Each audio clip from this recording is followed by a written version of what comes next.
Muchas gracias. Giselle, ¿cómo por la estás? invitación. Muy bien y muchas gracias. A ver, cuéntanos, Giselle. Bueno, primero,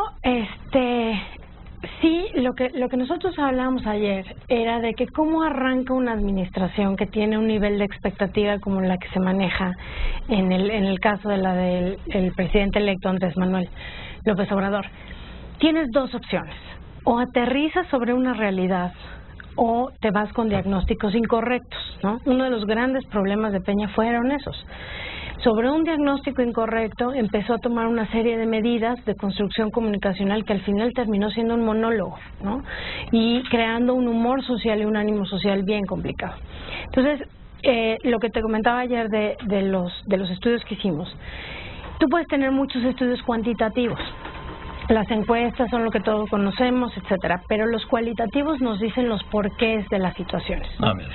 Entonces, ejemplo, la tolerancia de quien disiente, ¿no?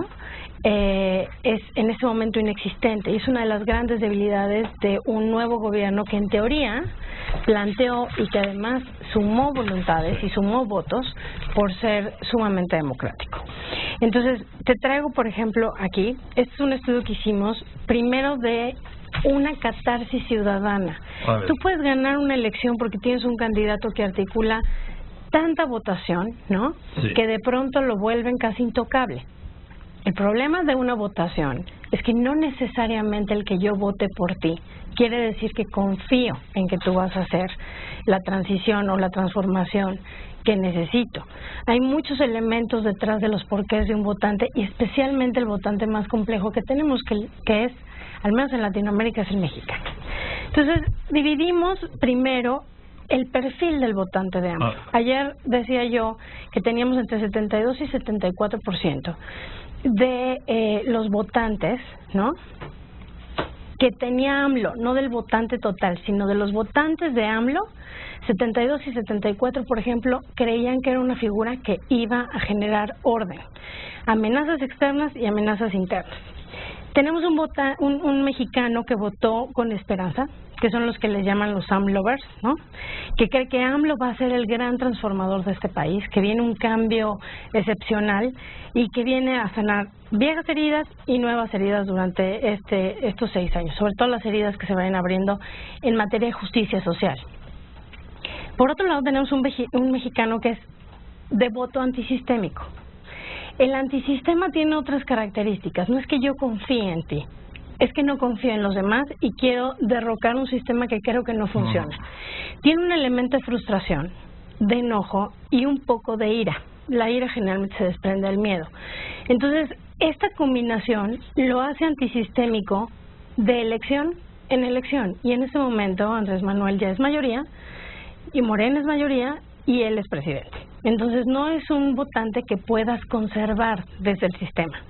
Se va en el momento en el que empodera a otro. Luego tenemos un mexicano con un voto de castigo. Incluso muchos priistas, si tú mapeas electoralmente la elección, te vas a dar cuenta de que en algunas de las secciones históricamente más relevantes para el PRI, ganó Morena, ¿no? Y además abrumadoramente. ¿Sonora, por ejemplo? Sonora, no solo, pero además no solo lo veas a nivel estado, sino a nivel seccional.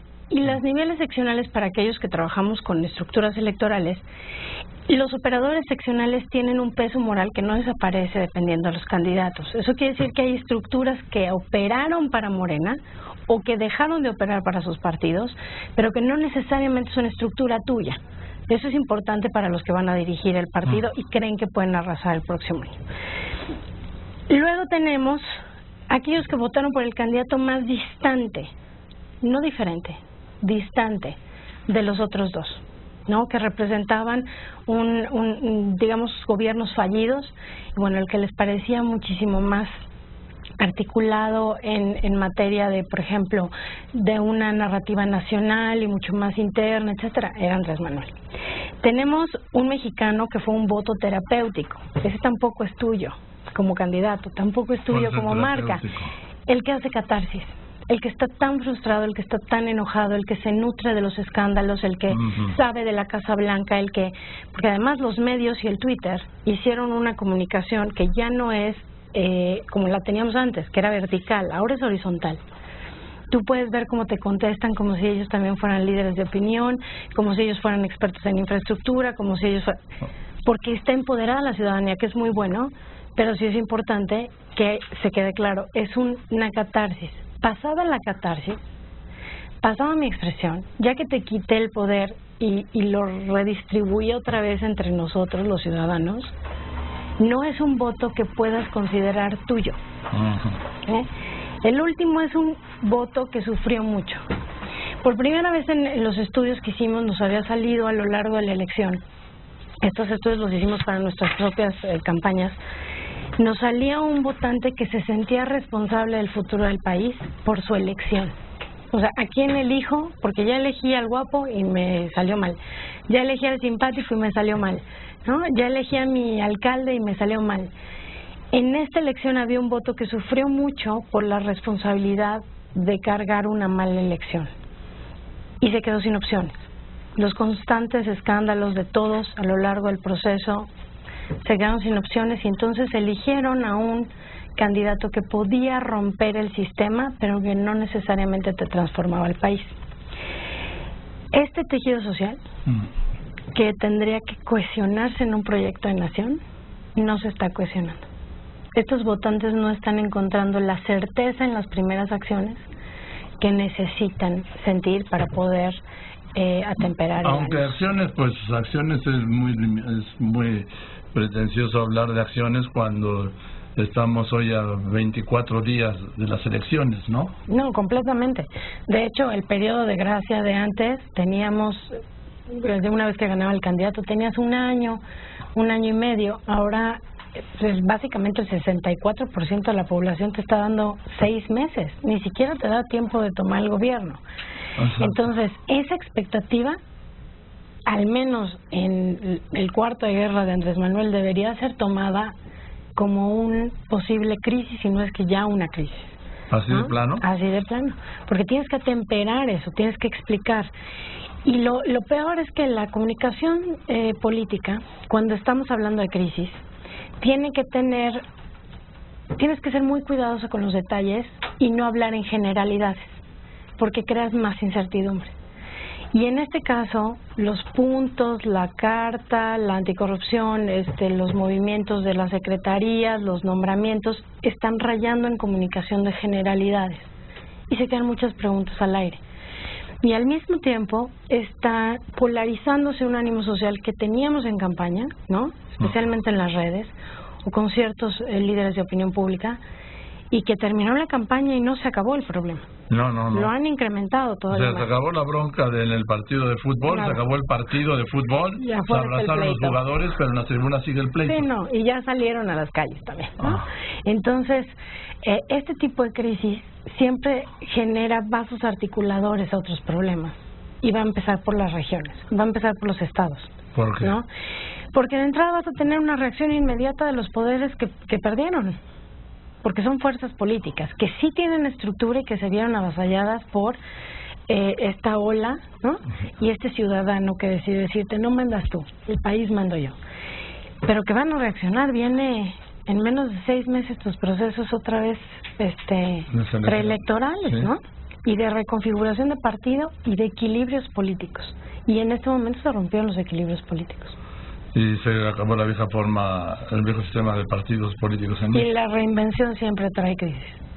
Bueno, Giselle, pues ya seguiremos hablando, a ver si la semana que viene, para continuar con esa parte del estudio, porque nos quedamos en la primera. Sí. Pero no lo quiero extender para dejar la idea clara. Sí, para que de cómo votaron muchas personas.